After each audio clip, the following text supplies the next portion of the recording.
Terpujilah Yesus dan Maria. Saudara-saudari terkasih, selamat datang di retret Prapaskah Yesus to Mankind. Kita akan fokus pada dosa-dosa mematikan, dimulai dengan yang pertama dan yang paling berbahaya, yaitu kesombongan, serta antitesisnya, yaitu kebajikan, kerendahan hati. Mengapa kesombongan merupakan dosa pokok? Mengapa kita semua menjadi korban dari dosa ini? Setiap hari haruslah kita memeriksa diri kita sendiri dalam hal mana kita telah mencari kemuliaan diri, memuaskan hawa nafsu, keserakahan, dan menghakimi orang lain. Kita harus sesering mungkin mengakui semua dosa kesombongan kita dalam berbagai bentuknya di hadapan Yesus dalam pengakuan dosa, sehingga kita dapat benar-benar mengikuti Yesus dalam pelayanan yang penuh kerendahan hati dan memperoleh keselamatan. Marilah kita dengan rendah hati menundukkan kepala dan bertanya kepada Yesus. Yesus, Engkaukah ini? Apakah aku benar-benar membutuhkan pertolongan-Mu? Dan Dia akan memberikan jawabannya. Marilah kita meminta kepada Yesus untuk menganugerahkan kepada kita rahmat kerendahan hati. Di masa Prapaskah ini, marilah kita memasuki Taman Getsemani bersama Yesus, memeriksa diri dan kehidupan kita, sehingga kita dapat memulai perjalanan untuk menjadi pribadi yang baru di dalam Kristus dan bangkit bersamanya di Taman Kebangkitan, kehidupan kekal. Dengan hati dan pikiran yang terbuka, marilah kita mendengarkan sabda Yesus dalam retret Prapaskah ini. 7 dosa mematikan. Melalui kitab kebenaran, Alkitab, dan Katekismus. Apa itu dosa? Maut tidak dibuat oleh Allah, dan Ia pun tidak bergembira karena orang yang hidup musnah lenyap.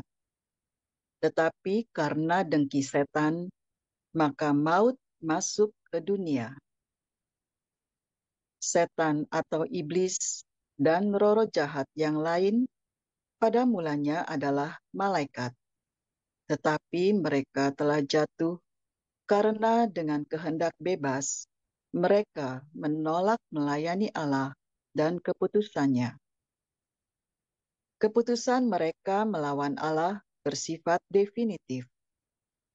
Mereka berusaha untuk menarik manusia dalam pemberontakan mereka melawan Allah.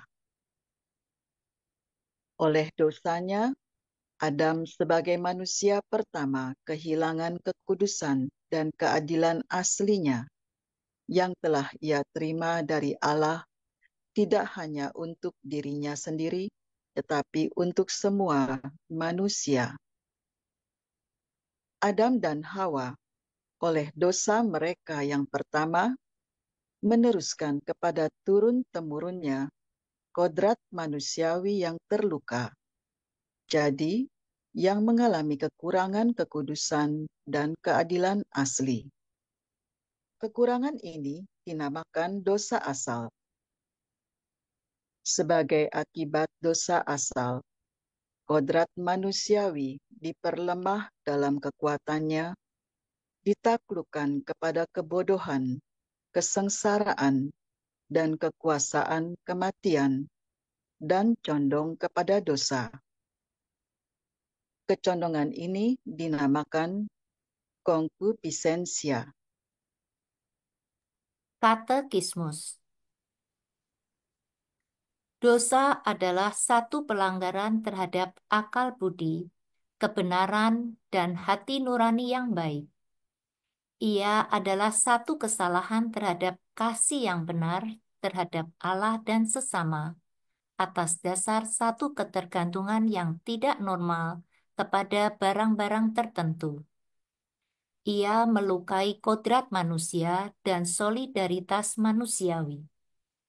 Ia didefinisikan sebagai kata, perbuatan, atau keinginan yang bertentangan dengan hukum abadi.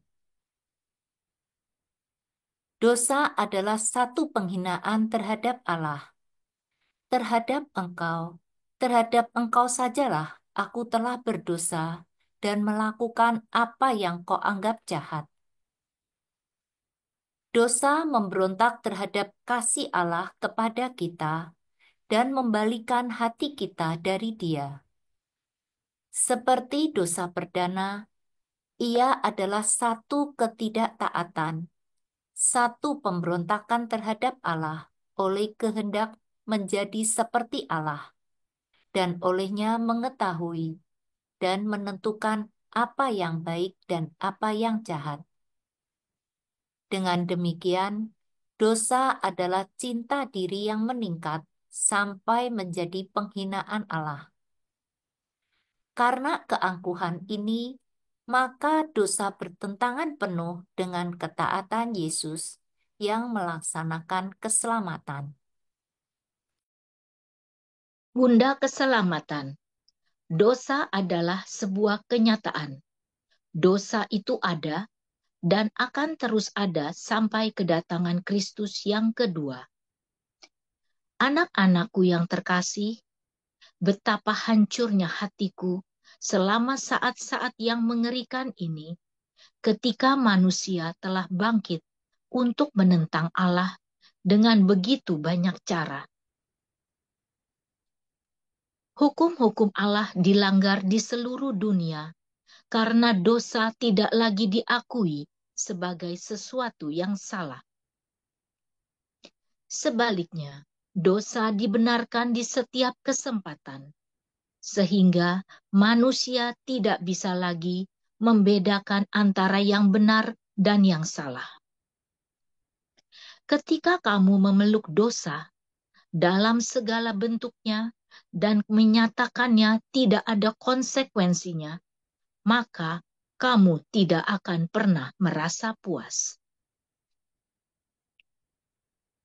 Dosa, begitu ia dipandang sebagai sekedar kekurangan manusia, akan menuntun kepada dosa yang lebih besar dan lebih serius, hingga akhirnya akan mengarah kepada kegelapan jiwa dan keterpisahan dari Allah.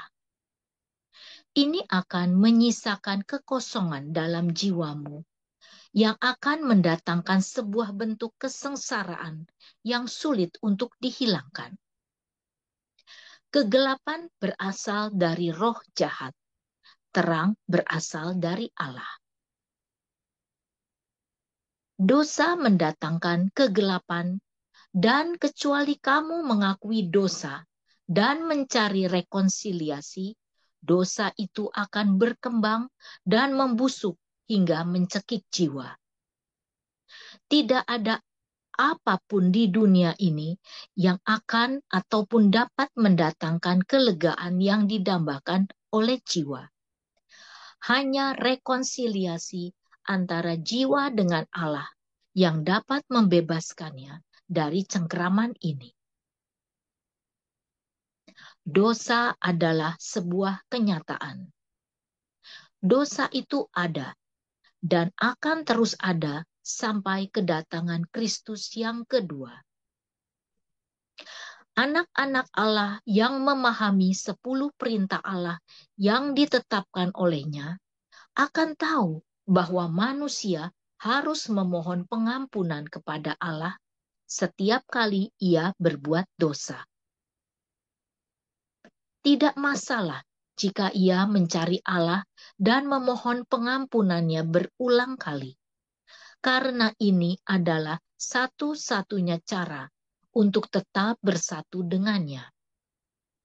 Dengan cara ini, kamu akan menerima banyak rahmat dan kamu akan menjadi dewasa dan tinggal tetap di dalam terang Allah. Manusia harus menerima kelemahannya karena adanya dosa. Dia harus menerima bahwa dosa dapat memisahkan dia dari Allah. Jika dia tidak menerima kenyataan ini, maka dia mengatakan bahwa dirinya setara dengan Allah. Tanpa percaya akan keberadaan dosa, manusia tidak dapat melayani Allah. Saat itulah jarak antara jiwa dan penciptanya akan semakin lebar hingga tak ada lagi komunikasi antara manusia dengan Allah. Keinginan setan adalah menangkap jiwa-jiwa dan menghalangi keselamatan mereka. Selama manusia tidak menyadari pentingnya mengakui hukum-hukum Allah, ia akan mengingkari Allah. Ibumu yang terkasih, Bunda Keselamatan. Banyak anak Allah yang belum diberitahu dengan tegas oleh para pelayan kudusku tentang akibat dari dosa. Toleransi terhadap dosa adalah dosa terbesar dari segalanya. Toleransi adalah kebohongan licik yang ditanamkan dalam pikiran manusia oleh raja segala dusta, yakni setan. Toleransi adalah cara lain untuk membenarkan dosa agar sesuai dengan kelemahan manusia yang menyerah pada godaan setan. Bangunlah dan terimalah dosa apa adanya. Berdebatlah satu sama lain dan belalah dosa sesukamu. Tetapi dosa tidak akan pernah dapat diterima di mata Bapakku. Untuk memasuki surga, kamu harus bebas dari dosa. Untuk terbebas dari dosa, kamu harus bertobat. Untuk bertobat, pertama-tama kamu harus menerima 10 perintah Allah.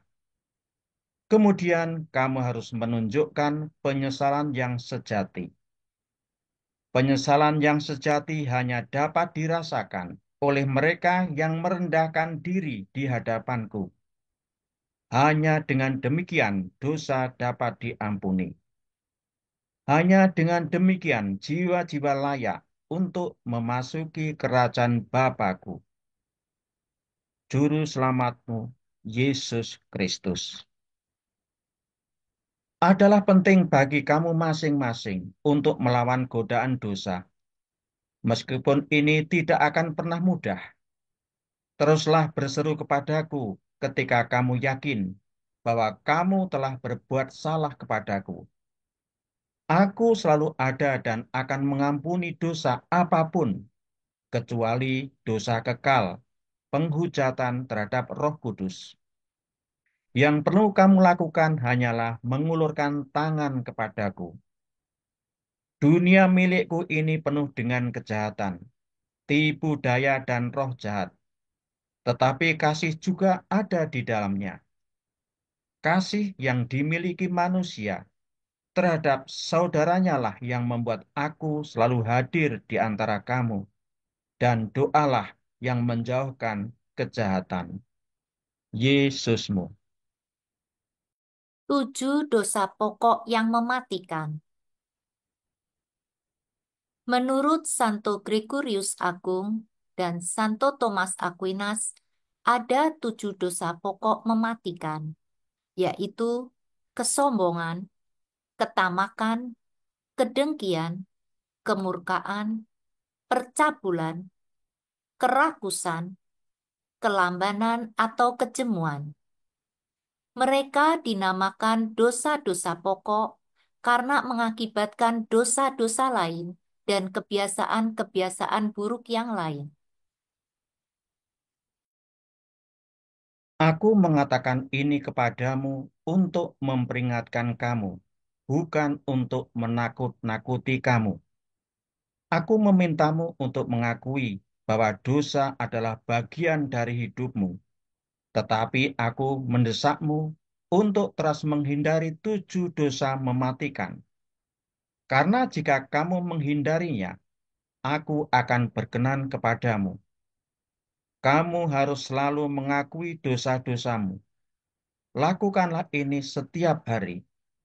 Berbicaralah kepadaku dan mintalah aku untuk mengampunimu. Bagi kamu yang tidak dapat menerima sakramen pengakuan dosa, mereka yang menganut banyak kepercayaan dan agama, hendaklah kamu menerima karunia indulgensi penuh yang aku berikan kepadamu. Jagalah jiwamu, karena jiwamulah yang akan hidup selamanya. Kamu hanya akan hidup di salah satu dari 2 tempat untuk selamanya, di neraka atau di dalam kerajaanku. Yesusmu. Kesombongan. Kesombongan adalah keinginan yang tak terkendali untuk menunjukkan keunggulan diri sendiri guna memperlihatkan kecantikan, keagungan, kekayaan, dan keangkuhannya. Menentang kebajikan kerendahan hati. Orang yang sombong tidak memperhitungkan kenyataan bahwa ia mungkin akan terpuruk secara material dan moral. Ia melebih-lebihkan kemungkinan-kemungkinannya. Ia lupa akan rintangan-rintangan dalam perjalanan hidupnya, perangkap-perangkap, dan jurang-jurang. Terlalu percaya diri, perkiraan situasi yang tidak realistis, mengandalkan kekuatan sendiri, mengabaikan kerjasama dengan orang lain, keangkuhan, rasa superioritas, kecerobohan, dan keceriaan meninabobokan orang yang sombong, menciptakan ilusi dalam dirinya, dan mempersiapkan dirinya bagi tragedi kehidupan. Itulah sebabnya kita mengatakan, kesombongan meniup neraka. Orang yang sombong tampaknya mempermalukan diri sendiri demi menarik perhatian kepada diri mereka sendiri. Orang Farisi dan orang munafik adalah tipe orang seperti itu. Tuhan Yesus berkata, sebab barang siapa meninggikan diri, ia akan direndahkan. Dan barang siapa merendahkan diri, ia akan ditinggikan. Orang yang sombong menganggap dirinya memiliki kualitas yang tidak ia miliki, atau ia melebih-lebihkan kualitas aslinya, menganggapnya sebagai milik dirinya sendiri dan bukan milik Allah. Kesombongan total adalah kenyataan bahwa manusia tidak ingin tunduk kepada siapapun, baik kepada penguasa maupun Tuhan. Ini adalah salah satu dosa yang paling serius. Ini adalah ex toto genere suo, dosa berat. Kesombongan tidak lengkap adalah kenyataan bahwa manusia, meskipun tetap tunduk kepada Tuhan dan kekuasaan manusia, ia melebih-lebihkan dirinya sendiri. Ini adalah dosa ringan. Ini menjadi berat atau mematikan ketika menyebabkan kerugian besar pada orang lain atau ketika mengarah pada dosa berat lainnya. Kesombongan sering disebut sebagai induk dari segala dosa. Anak-anaknya adalah kesombongan atau keangkuhan, ini bukan seperti keberanian. Ini adalah melakukan hal-hal yang sebenarnya tidak mampu ia lakukan. Misalnya, seorang dokter, pendeta, pastor, politisi, dan lain-lain melakukan dosa sesuai dengan jumlah kerugian yang dia timbulkan karena ketidakmampuannya. Ambisi. Ini adalah keinginan yang tidak terarah dengan tujuan memperoleh kedudukan lebih tinggi.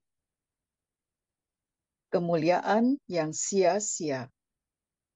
Ini adalah keinginan untuk menunjukkan kebesaran seseorang secara nyata atau pura-pura. Kesombongan membanggakan hal-hal yang tidak penting, kekayaan, kecantikan fisik, pakaian, dan lain-lain, dan memanifestasikan dirinya dalam kesombongan, sikap pamer, kepura-puraan. Setan dan semua malaikat durhaka yang diusir dari surga oleh Bapakku yang terkasih menciptakan kebencian dalam jiwa orang-orang yang membiarkan dosa mencekik mereka. Melalui dosa kesombongan, muncul semua dosa lainnya. Kesombongan adalah kejatuhan Lucifer. Kesombongan adalah dosa yang membuat manusia bersekutu dengan si jahat. Kesombongan akan menjadi kejatuhan umat manusia. Yesusmu. Katekismus. Pembentukan hati nurani adalah suatu tugas seumur hidup.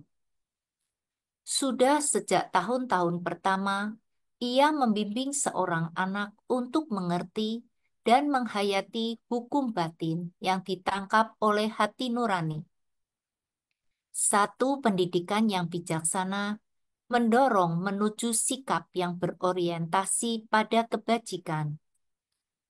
Ia memberi perlindungan terhadap dan membebaskan dari perasaan takut, dari ingat diri dan kesombongan, dari perasaan bersalah yang palsu, dan rasa puas dengan diri sendiri, yang semuanya dapat timbul oleh kelemahan dan kesalahan manusia.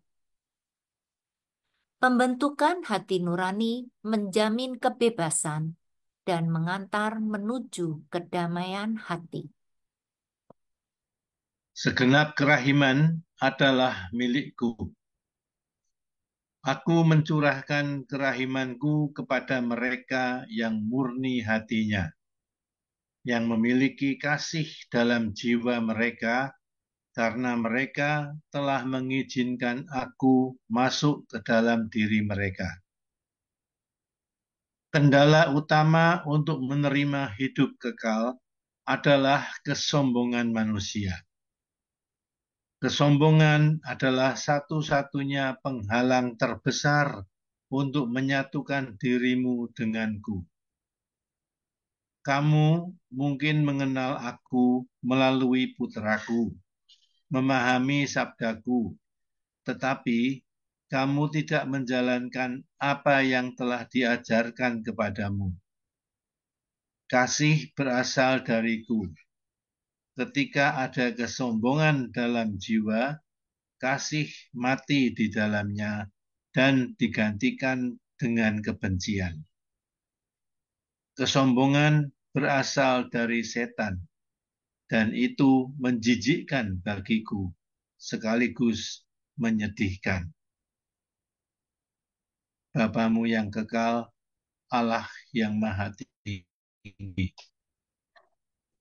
Bahkan mereka yang menyatakan kesetiaannya kepada putraku terkasih menutup telinga terhadap permintaannya untuk menyelamatkan jiwa-jiwa. Mereka menjadi begitu arogan oleh karena kesombongan mereka, sehingga mereka lupa bahwa sabda kudus putraku adalah satu-satunya kehidupan yang mereka butuhkan. ibumu yang terkasih, Maria, Ratu Surga dan Bumi.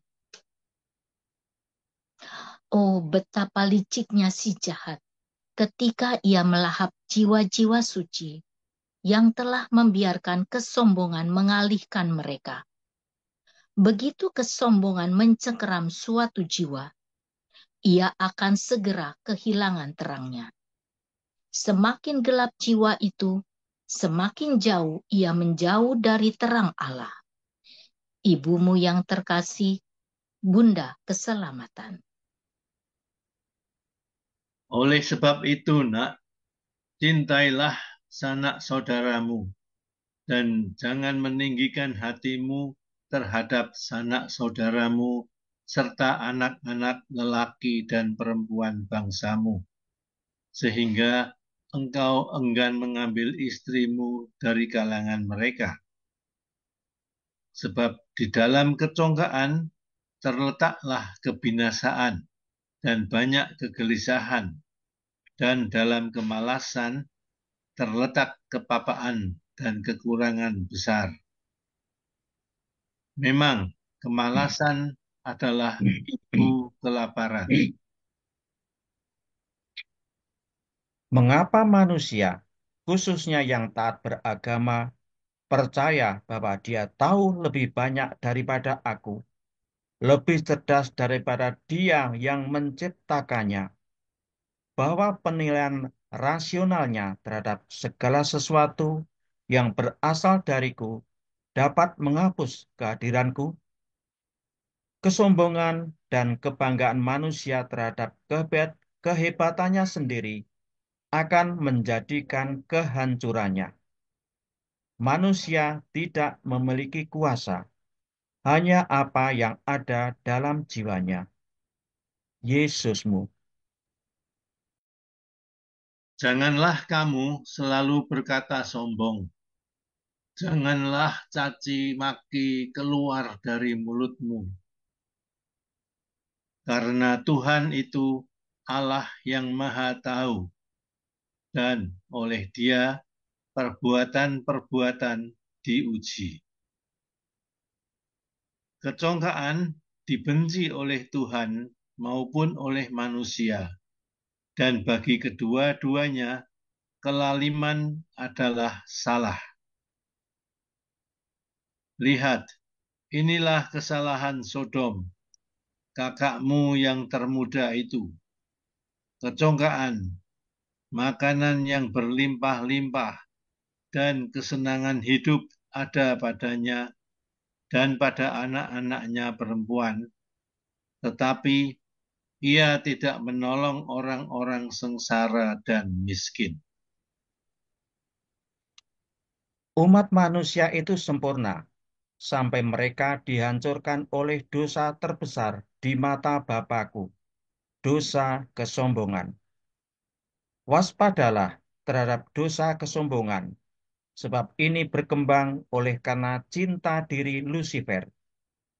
Lucifer yang tertinggi di antara hierarki Bapa-Ku, percaya bahwa karena ia memiliki kehendak bebas, maka ia dapat melakukan apapun yang dia inginkan.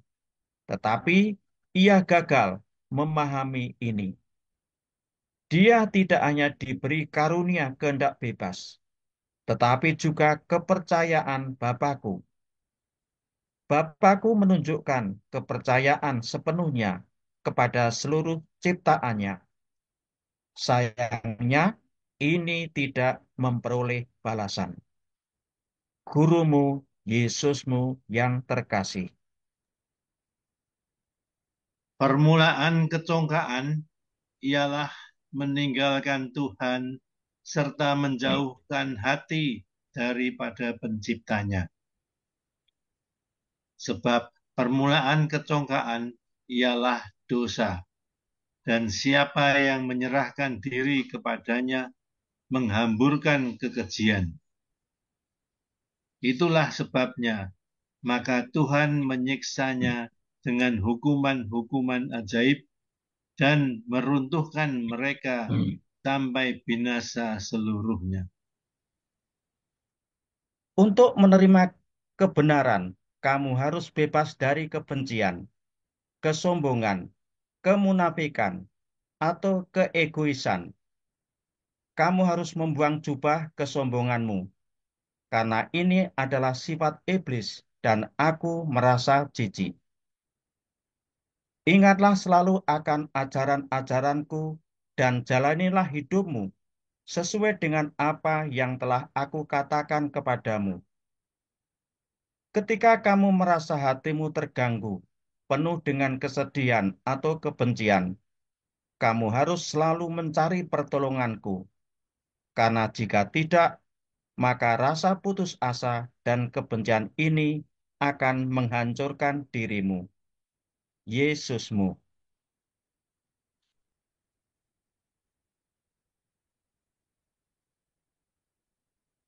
Beberapa orang telah menentang aku karena mereka percaya bahwa panggilan mereka untuk melayani aku telah membuat mereka dianugerahi pencerahan. Mereka berpikir bahwa mereka memiliki wewenang yang diberikan kepada mereka melalui kuasa Roh Kudus untuk menyesuaikan ajaran-ajaranku, sehingga tidak menyinggung masyarakat modern. Kesombongan mereka akan menjadi kehancuran mereka, dan kejatuhan mereka ke dalam dosa akan disaksikan oleh banyak orang yang akan merasa tertipu karena telah disesatkan. Yang lainnya di antara mereka tahu persis apa yang mereka lakukan, karena bukan aku yang mereka layani, melainkan si jahat. Mereka sengaja berjalan di antara kamu untuk menghancurkan sabda Allah yang benar. Yesusmu. Sabdaku adalah kebenaran. Akulah kebenaran. Siapapun yang mengatakan bahwa pesan-pesan ini tidak sesuai dengan ajaran-ajaranku adalah seorang pembohong. Mereka tidak mengenal aku. Mereka mungkin berpikir bahwa mereka mengenal aku, tetapi mereka hanya dapat mengenalku jika mereka tetap rendah hati. Mereka yang pendapatnya bertentangan dengan sabdaku bersalah atas dosa kesombongan. Kesombongan membutakan, bahkan para pelayan kudusku terhadap kebenaran sabda kudusku. Yesusmu yang terkasih, penebus umat manusia.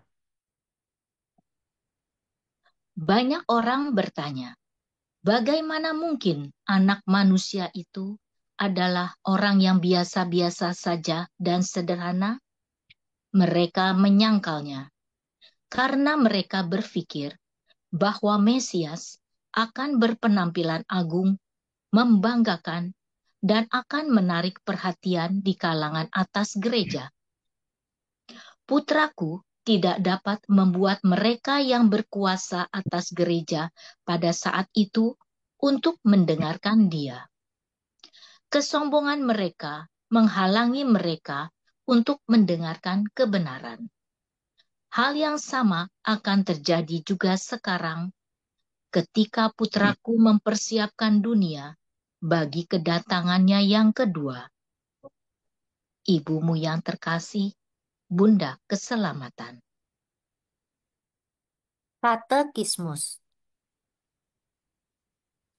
Akhirnya, kita harus berjuang pula melawan apa yang kita alami sebagai kegagalan dalam doa. Termasuk di antaranya rasa tawar hati karena kekeringan, rasa sedih karena tidak bisa memberi segala-galanya kepada Allah karena kita mempunyai banyak harta, rasa kecewa karena doa kita tidak dikabulkan sesuai kehendak kita sendiri. Rasa tersinggung dalam kesombongan yang berkeras hati dalam kemalangan seorang pendosa. Dan rasa segan karena harus menerima doa itu secara cuma-cuma. Bagaimanapun juga terdapat pertanyaan, untuk apa berdoa? Untuk mengatasi halangan-halangan ini, kita harus berjuang supaya rendah hati, percaya, dan tabah.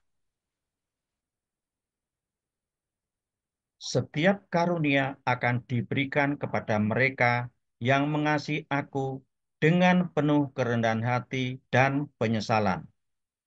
Namun, kasihku tidak akan menjangkau jiwa-jiwa yang memilih untuk menghormati aku dengan cara-cara mereka sendiri yang keliru.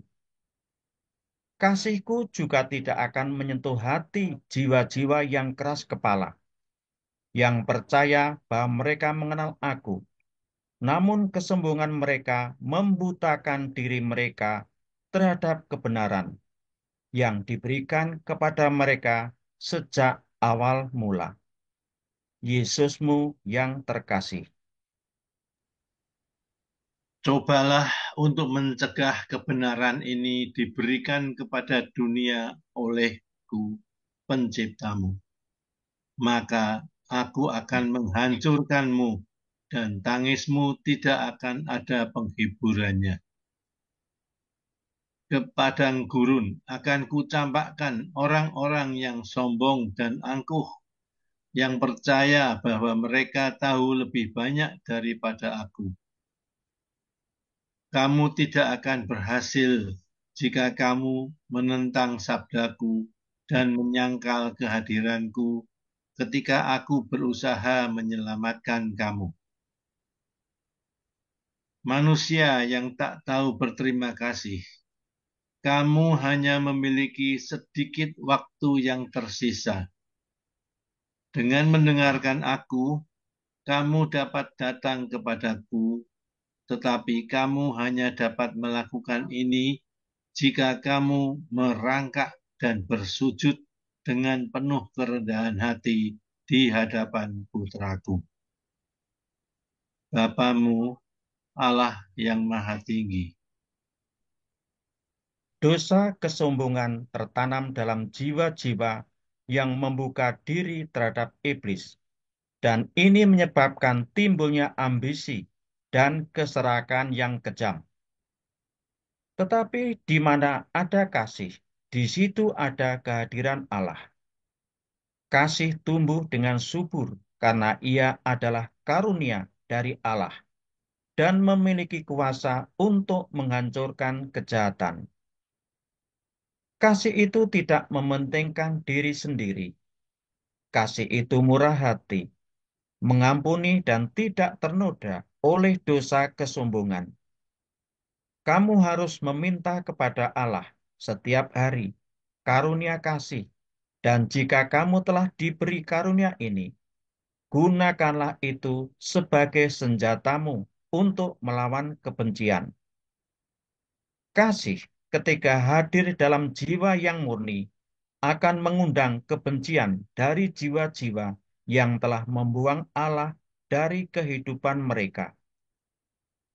Mereka tidak mampu menahan terang Allah yang memancar dari jiwa-jiwa yang dipenuhi oleh kasih Allah. Yesusmu. Ketika Roh Kudus memasuki suatu jiwa, ia membawa banyak karunia. Itu bisa berupa karunia sabda pengetahuan, karunia bahasa roh, karunia kebijaksanaan, karunia kasih, karunia penyembuhan atau karunia nubuat. Dalam hal para rasulku, mereka segera menyadari bahwa segera setelah mereka menerima karunia ini, mereka tidak boleh lagi membiarkan dosa kesombongan menodai misi mereka selanjutnya. Karena begitu kesombongan merasuki seseorang yang telah menerima karunia Roh Kudus, maka Roh Allah akan menghilang dan sebagai gantinya akan berdiamlah roh kegelapan. Untuk menerima karunia Roh Kudus, jiwamu harus dibersihkan dan bebas dari dosa kesombongan. Jika tidak, karunia Roh Kudus tidak akan pernah diberikan kepadamu. Yesusmu. 7 kebajikan. Kerendahan hati diperlukan untuk memasuki surga. Putriku yang terkasih, kerendahan hati adalah pelajaran yang harus dipelajari oleh semua orang yang ingin memasuki kerajaanku. Kerendahan hati menyatakan kekecilanmu di mataku, sementara kamu menghormati aku, Juru Selamatmu, Putra Allah yang menjadi manusia. Tanpa kerendahan hati, kesombongan menjadi penghalang. Maka tidak ada gunanya jika kamu ingin menyatakan dirimu layak bagi kerajaanku. Di dunia saat ini, kerendahan hati tidak dapat diterima. Di sebuah zaman di mana ketetapan dan keinginan untuk berhasil meningkatkan diri atas orang lain dianggap sebagai sifat yang mengagumkan. Mereka yang tidak meninggikan diri atau memaksa maju dengan penuh percaya diri dan arogan di dunia ini diabaikan. Sifat kerendahan hati dan kemurahan hati mereka terhadap orang lain dianggap sebagai kelemahan. Mereka tidak layak untuk dipedulikan, untuk dapat diterima di antara mereka. Namun kebajikan yang berlawanan dengan kesombongan adalah kunci untuk memasuki kerajaan surga. Jadi apa yang dianggap sebagai pendekatan yang berhasil untuk mengembangkan kunci kekayaan dan kemakmuran dalam hidup ini justru merupakan formula yang akan menuntunmu kepada kegelapan setelah kematian. Kerendahan hati, di mana kamu menerima bahwa kamu harus melayani Sang Pembuat dan Penciptamu terlebih dahulu, adalah hal yang benar-benar penting. Dengan menyatakan ketiadaanmu, kamu menyatakan kemuliaan Allah. Kerendahan hati adalah suatu kebajikan yang tidak hanya berharga di mataku, tetapi juga merupakan bagian penting dari perkembangan rohanimu. Itu berarti menempatkan orang lain di atas dirimu sendiri demi kemuliaan Allah. Namun, sangatlah mudah untuk jatuh dengan begitu cepatnya ke dalam kesombongan. Peringatan bagi jiwa-jiwa terpilih. Perhatikanlah mereka yang telah bekerja keras untuk mengembangkan kehidupan rohani mereka demi menyenangkan aku. Kemudian amatilah jiwa-jiwa yang beruntung yang telah diberi karunia, di mana melalui kuasa Roh Kudus bertindak sebagai visioner di dunia. Sangat sering bahwa setelah menerima rahmat ini, mereka secara halus mulai menganggap diri mereka lebih istimewa daripada saudara-saudari mereka. Mereka membanggakan karunia yang mereka miliki. Kemudian mereka menjadi selektif dalam membagikan karunia-karunia ini. Kemuliaan diri mereka kemudian mempengaruhi kemampuan mereka untuk menyampaikan kebenaran. Apa yang telah mereka lupakan adalah bahwa semua karunia yang diberikan kepada mereka berasal dariku. Aku mengasihi semua orang. Mereka diberi karunia-karunia ini untuk dibagikan. sama seperti aku memberikan karunia-karunia ini kepada jiwa-jiwa terpilih demi kebaikan orang lain. Demikian pula aku dapat mengambilnya kembali. Kemuliaan diri menghalangi dirimu untuk benar-benar mengikuti jejakku.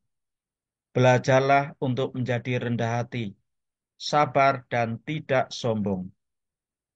Jika kamu berusaha untuk menjadi rendah hati, kamu akan diberi tempat yang istimewa di hatiku. Meskipun aku memilih orang-orang tertentu sebagai jiwa-jiwa terpilih, mereka harus menganggap ini sebagai karunia. Mereka tidak boleh berpikir bahwa mereka lebih penting di mataku, karena aku mengasihi semua orang. Namun aku akan memberi ganjaran atas pekerjaan yang baik. Begitu kerendahan hati ditunjukkan kepadaku dan sanak saudarimu, Juru Selamatmu yang penuh kasih, Yesus Kristus. Katekismus.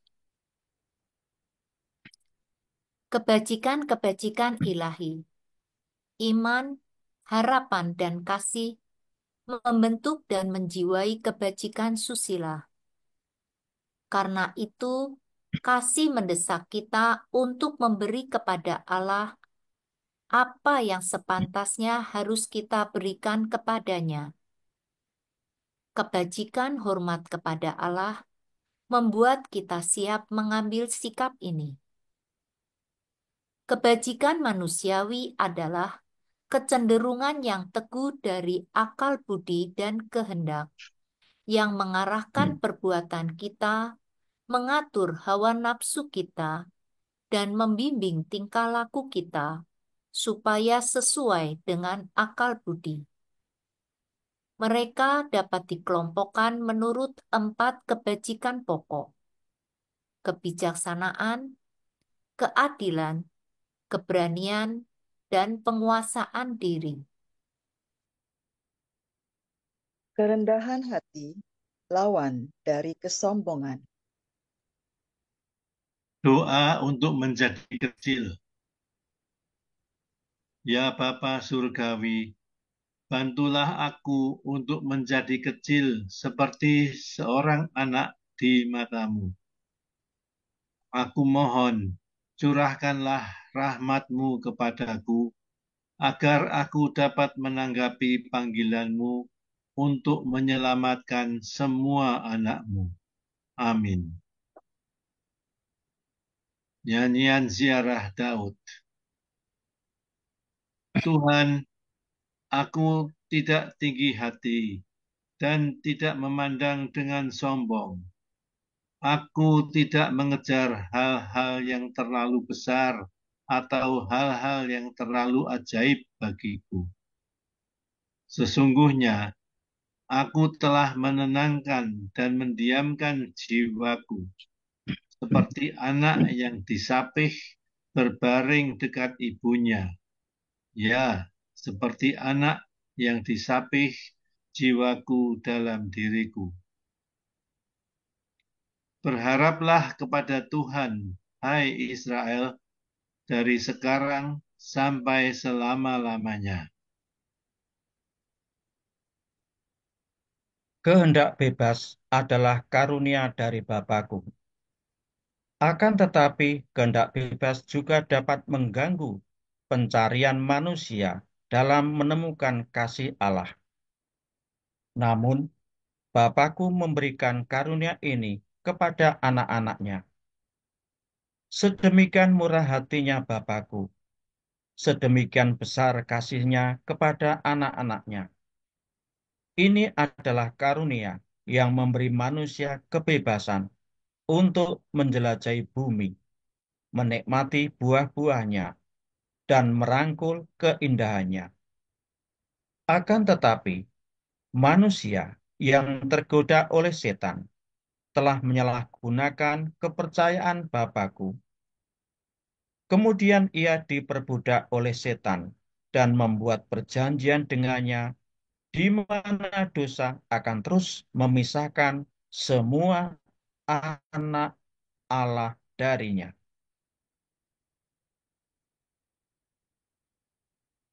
Karunia kematianku di kayu salib memiliki makna bahwa aku akan memutuskan ikatan yang tidak wajar antara manusia dengan setan. Jadi, aku memampukan manusia untuk mencari keselamatan melalui pengampunan dosa oleh kematianku di kayu salib.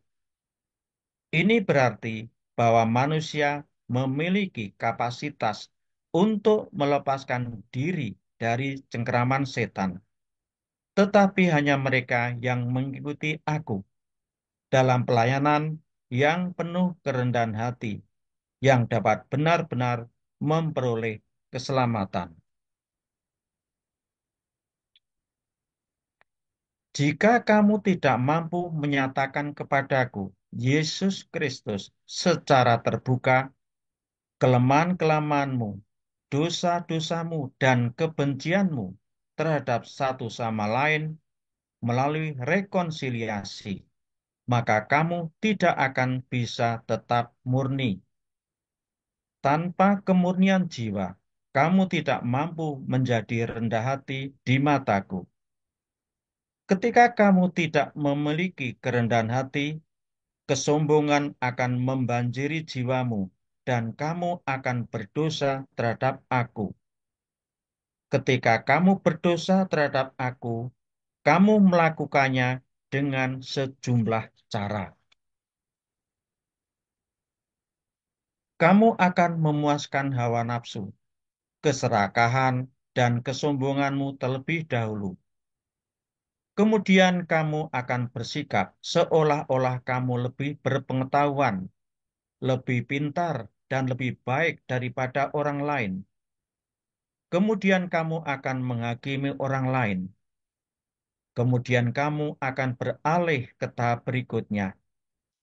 Kamu akan mengejek mereka yang benar-benar bersatu denganku, dengan menyatakan bahwa mereka tidak sempurna. Setelah itu kamu akan menciptakan fitnah terhadap semua orang yang tetap setia kepadaku. Namun kamu akan meyakinkan dirimu sendiri bahwa kamu dipenuhi dengan Roh Kudus. Tetapi bukanlah Roh Kudus yang akan mengilhami kamu, melainkan roh jahatlah yang akan menyerang jiwamu, dan kamu akan percaya bahwa kamu sedang dituntun oleh surga. Ketika kamu mengatakan bahwa kamu mewakili aku dan bahwa kamu lebih layak daripada orang lain untuk menjadi bagian dari kerajaanku, dan kemudian berbohong tentang aku, maka kamu membutuhkan doa-doa dari orang lain. Pada tahap itu, kamu sudah setengah jalan menuju kedalaman neraka, dan tanpa campur tanganku, kamu akan musnah. Terimalah pesanku, tekankanlah dekat di hatimu dan bertanyalah, Yesus, engkaukah ini? Apakah aku benar-benar membutuhkan pertolonganmu? Dan aku akan memberimu jawabannya. Yesusmu. Apa yang dirasakan, ditanggapi, dan diyakini oleh hati nurani, tercermin dalam jiwanya. Ini berarti bahwa jika hati nuranimu memperingatkan kamu akan suatu yang kamu tahu di dalam hatimu, bahwa itu salah di mata Allah, maka kamu harus mendengarkannya. Jika hati nuranimu menuntunmu untuk mempertahankan sabda Allah, ketika kamu berhadapan dengan kejahatan, kamu harus menanggapinya sebagaimana yang kamu tahu harus kamu lakukan. Jika kamu menerima kejahatan, sementara suara hatimu menuntunmu yang sebaliknya, maka kamu tidak setia kepada sabda Allah.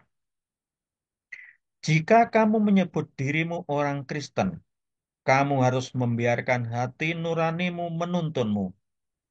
Dalam jiwa orang Kristen yang diberkati dengan karunia Roh Kudus, hati nurani akan sepenuhnya waspada terhadap tipu daya iblis dalam segala bentuknya.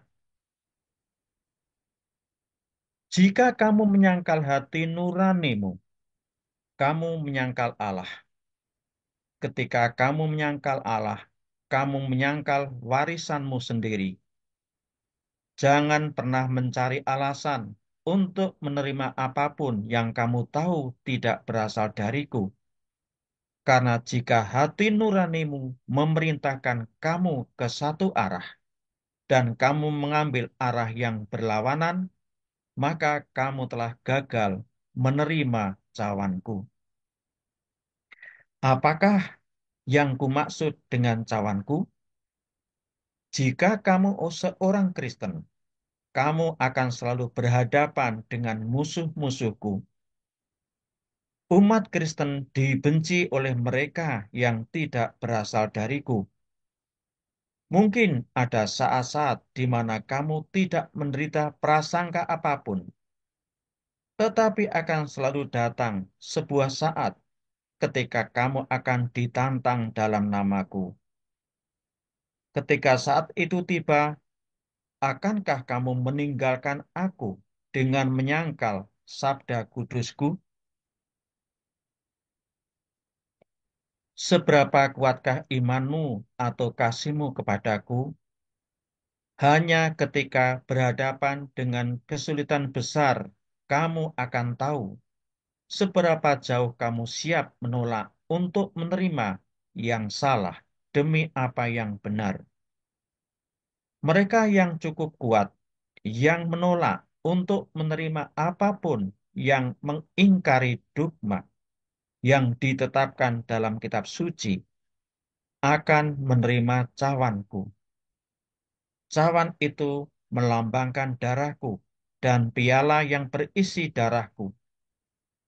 Piala itu melambangkan penderitaan yang pasti akan terjadi ketika kamu melangkah dengan keyakinan besar untuk menegakkan sabda Allah, Yesusmu. Apakah jiwamu itu? Banyak orang tidak mengerti apa jiwa mereka itu, seperti apa rasanya, atau bagaimana mengenalinya. Apakah itu adalah pikiranmu, hati nuranimu? Jawabannya sederhana. Jiwamu adalah dirimu. Itu adalah dirimu, hati nuranimu, keyakinanmu, pemahamanmu, baik itu mewakili kebenaran apa adanya atau kebenaran yang ingin kamu percayai. Jiwa bukanlah bagian yang terpisah dari dirimu, anak-anak, atau sesuatu yang berasal dari dunia lain. Jiwa hadir dalam diri setiap manusia. Jiwamu dapat dipelihara dengan mengikuti ajaran-ajaranku.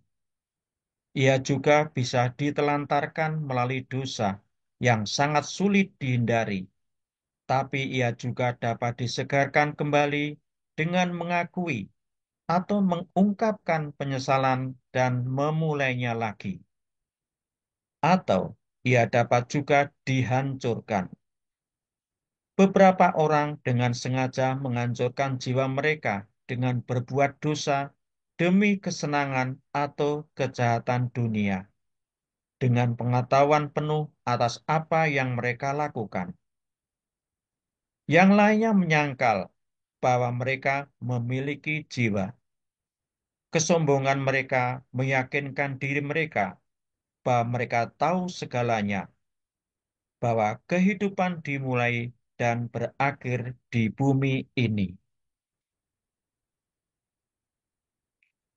Dan kemudian ada jiwa-jiwa muda yang bukan karena kesalahan mereka sendiri, dibesarkan oleh orang tua di masa-masa berkelimpahan, di mana mereka tidak menginginkan apapun dalam arti materialistis. Agama mereka didasarkan pada keuntungan materi, dengan mengusahakan lebih banyak rangsangan. Ambisi mereka terus meningkat, hingga akhirnya tidak ada lagi yang bisa mereka kejar sampai kematian menjemput mereka. Kemudian mereka tersesat, bingung, dengan perasaan yang sangat memuakkan di dalam. Mereka tahu ada sesuatu yang salah. Jiwa memberitahu mereka, tetapi mereka tidak tahu bagaimana menanggapinya. Merekalah orang-orang yang perlu kamu selamatkan. Penebus ilahimu, juru selamat umat manusia, Yesus Kristus. Jangan ada seorang pun yang percaya bahwa ia memiliki cukup kekuatan untuk menahan tekanan roh jahat terhadap dirinya. Jika kamu percaya, kamu akan jatuh secara tiba-tiba dan tak terduga. Kamu harus tetap waspada setiap menit, setiap hari, karena kamu tidak pernah tahu kapan si jahat sedang bekerja. Dia sangat licik dan sangat berhati-hati. Bagi banyak orang, mereka tidak tahu bagaimana setan bekerja. Namun satu hal yang jelas, dia tidak akan memberimu apa-apa kecuali kesengsaraan dan kesedihan. Karena itu, kamu harus berdoa setiap hari kepada Santo Mikael.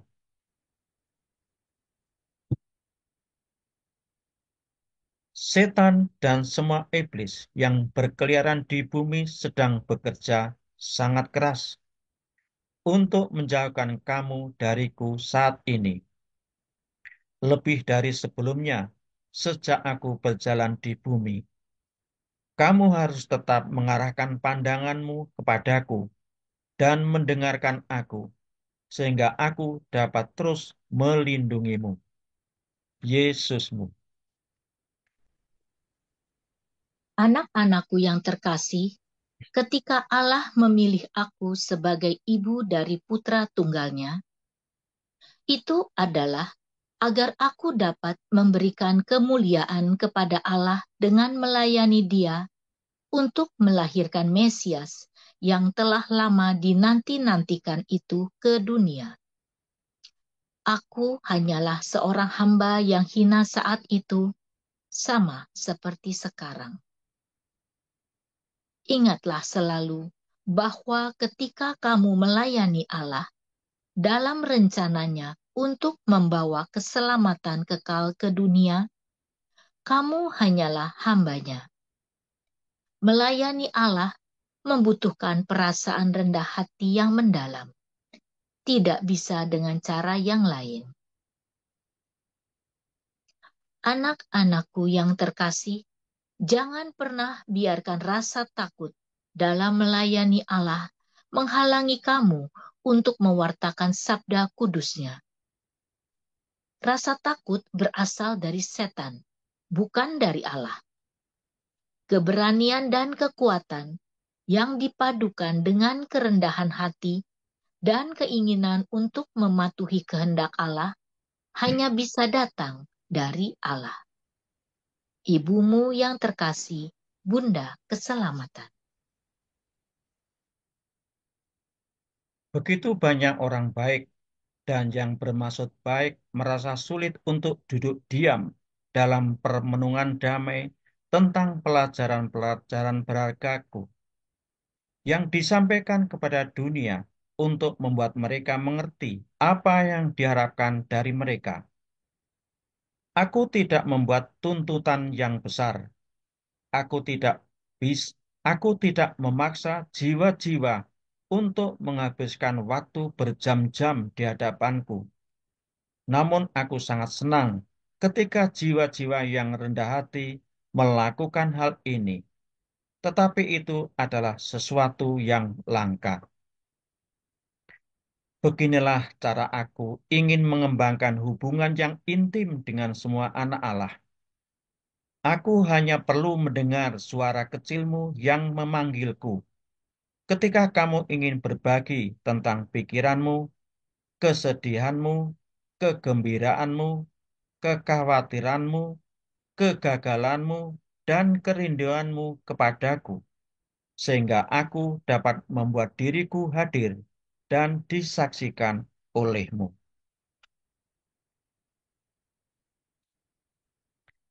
Aku hanya memilih mereka yang datang kepadaku dengan kerendahan hati yang total, di mana kehendak bebas mereka sendiri telah mereka tinggalkan dengan sukarela, sehingga itu dapat menjadi kehendakku.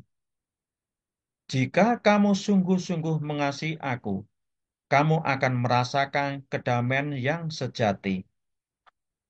Jika kamu sungguh-sungguh mengasihi aku, kamu akan berkata kepadaku, Yesus, kehendakmu adalah segalanya. Kehendak bebasku adalah milikmu. Lakukanlah sesuai kehendakmu. Ketika suatu jiwa mengatakan hal ini kepadaku, mereka adalah hamba-hambaku yang sejati, dan mereka adalah alasan mengapa aku dapat menyelamatkan orang-orang lainnya yang terlalu keras kepala untuk memahami makna persatuan denganku. Aku dapat melakukan banyak hal dan menciptakan banyak mukjizat ketika kehendak bebas yang diberikan kepada setiap orang oleh Bapakku dipersembahkan kembali kepadaku, putranya, Yesusmu. Air mataku akan berhenti mengalir saat itu, namun kesedihanku tidak akan pernah berakhir. Putriku yang terkasih, ketika seseorang terpisah dariku, aku akan mengikuti dia sampai ke ujung bumi untuk menariknya kembali kepadaku. Dia mungkin menghina aku, melakukan berbagai kekejaman yang mengerikan, dan bahkan mengidolakan segala sesuatu yang jahat, termasuk menjadikan dirinya budak iblis. Tetapi aku tidak akan pernah menyerah. Aku akan campur tangan dalam kehidupannya dengan berbagai cara. Aku akan memperkenalkan cinta sejati ke dalam hidupnya. Aku akan membuka hatinya untuk mencintai orang lain. Aku akan mengusik hati nuraninya. Aku akan membiarkan dia menderita di tangan orang lain, hanya untuk membuatnya menjadi rendah hati, dan karenanya akan menjadi lebih terbuka terhadap aku, Yesus Kristus. Aku akan membiarkan dia melihat kesederhanaan dunia dalam segala keindahannya yang mulia, sebagaimana diciptakan oleh Bapakku, untuk membujuknya menjauh dari segala kepalsuan yang merusak hidupnya. Melalui anak-anak kecil, aku akan menunjukkan kepadanya pentingnya menempatkan kebutuhan orang-orang yang bergantung padanya di atas kebutuhannya sendiri. Aku akan membuatnya tertawa, menunjukkan kepadanya tindakan-tindakan kebaikan yang luar biasa melalui jiwa-jiwa yang murni, dan aku akan menunjukkan kepadanya contoh-contoh dari kelemahannya sendiri agar dia sadar bahwa dia tidak lebih besar dari Allah.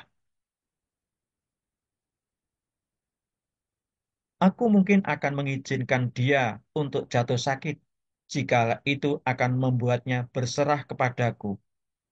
Dan dalam kasus-kasus seperti itu, kerahimanku akan berada pada titik terbesarnya. Karena jiwa-jiwa seperti itulah yang kemungkinan besar akan berpaling kepadaku, dan kemudian mereka akan dan dapat diselamatkan olehku.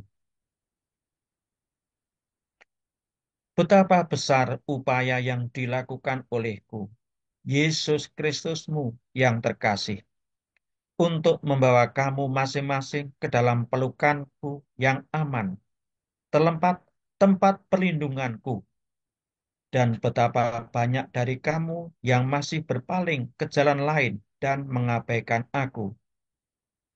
Aku campur tangan melalui pesan-pesan yang diberikan kepada para pelihat dan visioner sejati, dan ini telah mempertobatkan jutaan orang. Aku mengirimkan tanda-tanda. Aku mencurahkan rahmat dari surga. Aku memberimu karunia-karunia melalui sakramen-sakramen kudus, dan jutaan orang telah bertobat. Sayangnya, tidaklah cukup banyak yang telah berpaling kepadaku, dan inilah sebabnya aku tidak akan beristirahat sampai semua tanda, semua mukjizat, semua karunia, semua nubuat, dan semua intervensi telah dihabiskan sebelum aku datang untuk menghakimi. Akan menjadi hari yang menyedihkan jika mereka yang menolak karunia-karuniaku dan campur tanganku harus berdiri di hadapanku pada hari yang agung itu dan masih menyangkal aku. Bahkan saat itu, ketika aku memberikan mereka kesempatan untuk mengesampingkan kesombongan mereka dan datang kepadaku, mereka masih akan menolak. Saat itu, tidak ada lagi yang dapat aku lakukan untuk memberi mereka kehidupan kekal, karena mereka tidak akan menerimanya. Mungkin kamu bertanya-tanya, mengapa demikian? Maka aku akan menjelaskannya. Ketika iblis menggoda jiwa, dibutuhkan waktu beberapa saat sebelum ia memperoleh pijakan yang kuat dalam diri orang tersebut.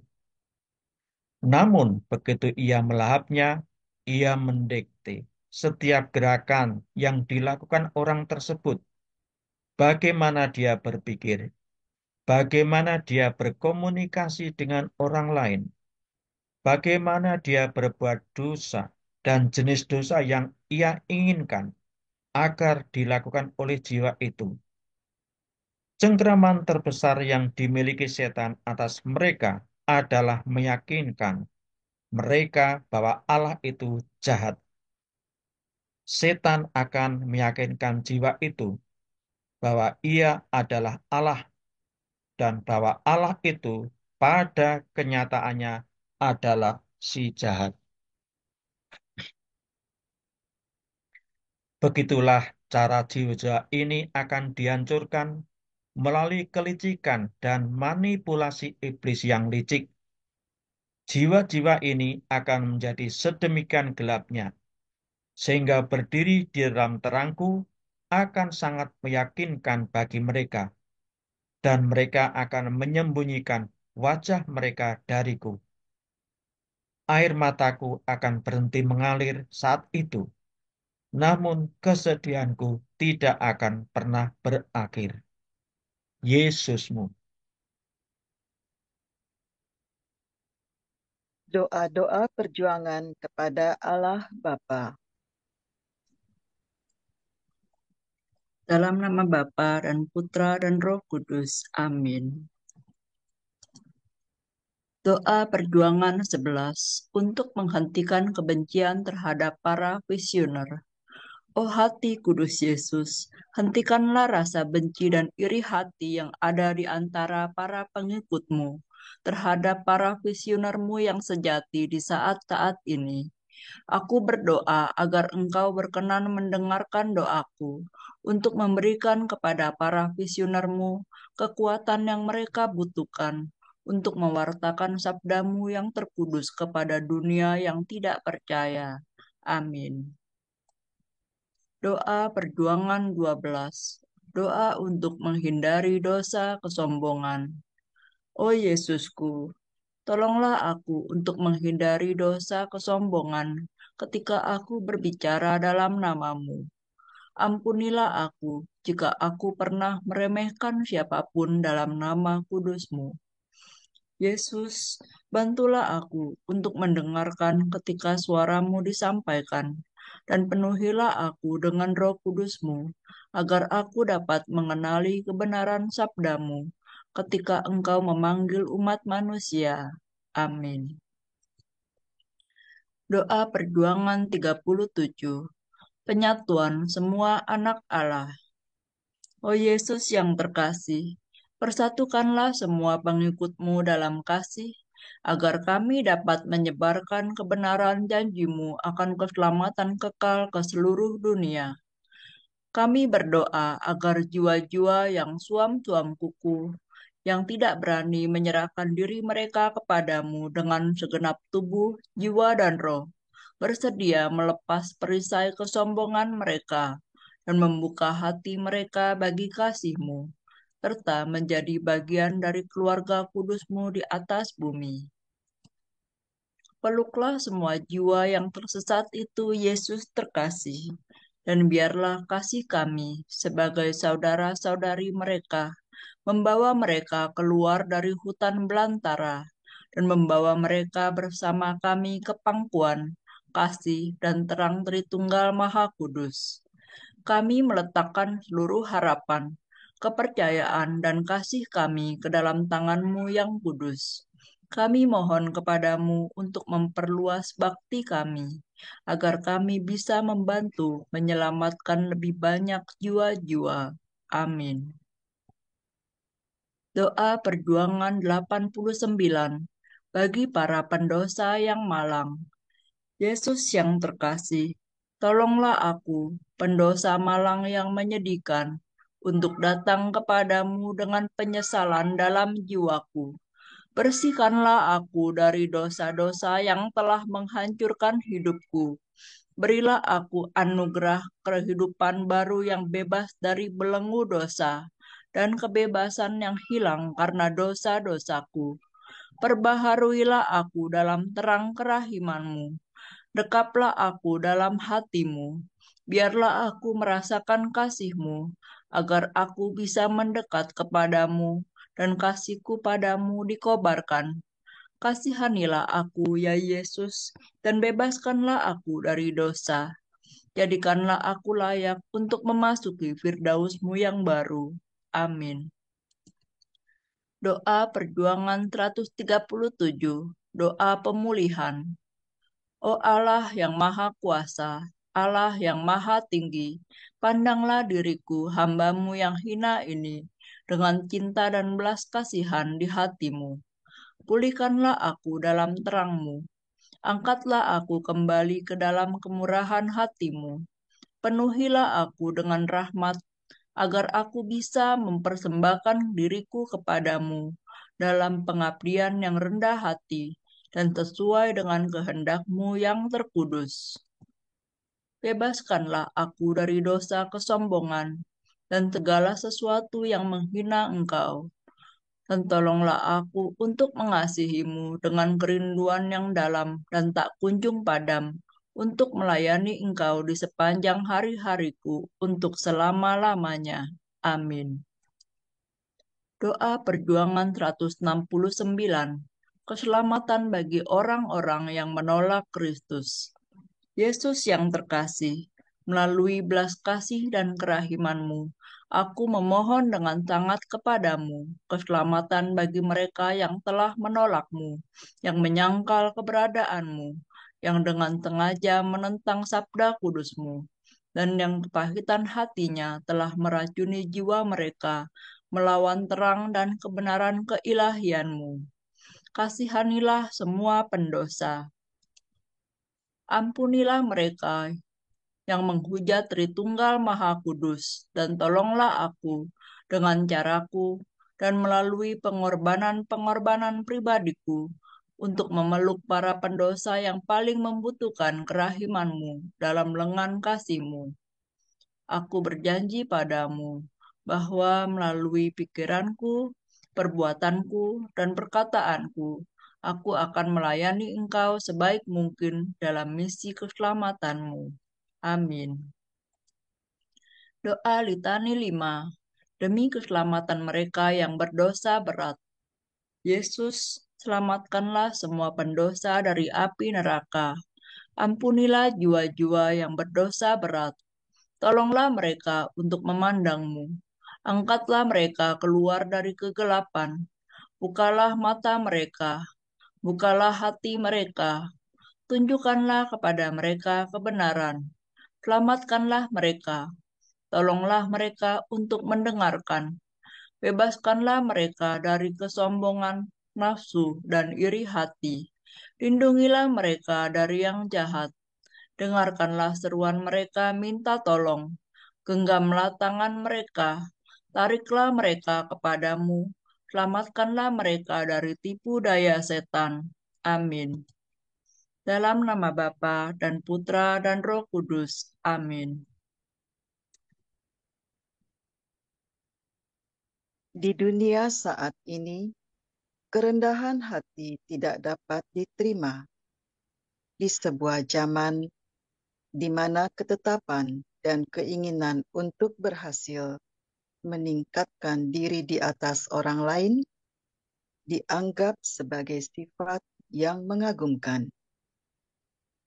Juru selamatmu yang penuh kasih, Yesus Kristus.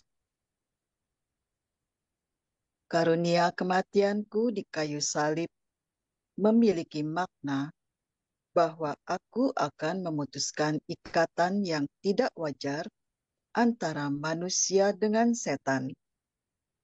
Jadi, aku memampukan manusia untuk mencari keselamatan melalui pengampunan dosa oleh kematianku di kayu salib.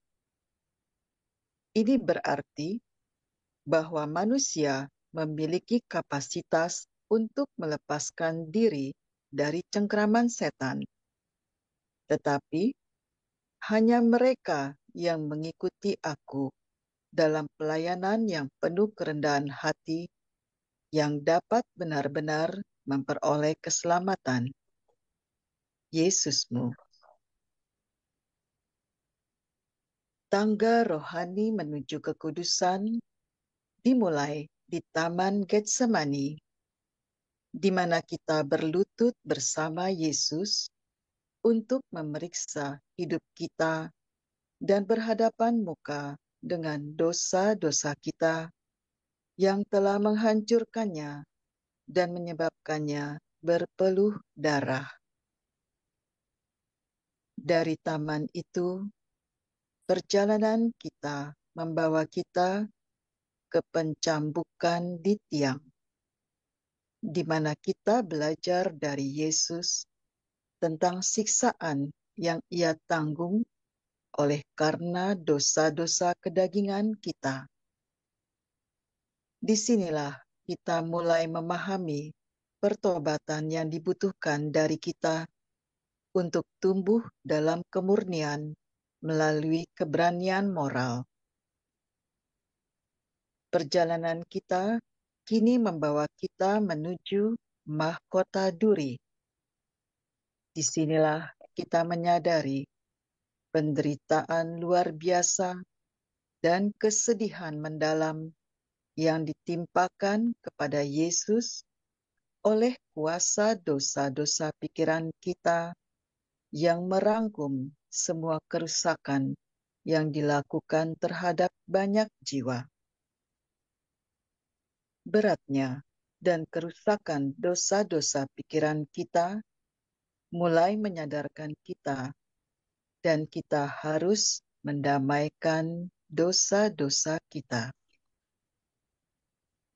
Perjalanan berlanjut ke Kalvari saat kita memikul salib kita sendiri, mempersembahkan silih dan pertobatan yang tulus kepada Yesus atas semua dosa kedagingan dan dosa pikiran kita, memikul salib kita dengan penuh kesabaran, ketabahan, dan keyakinan.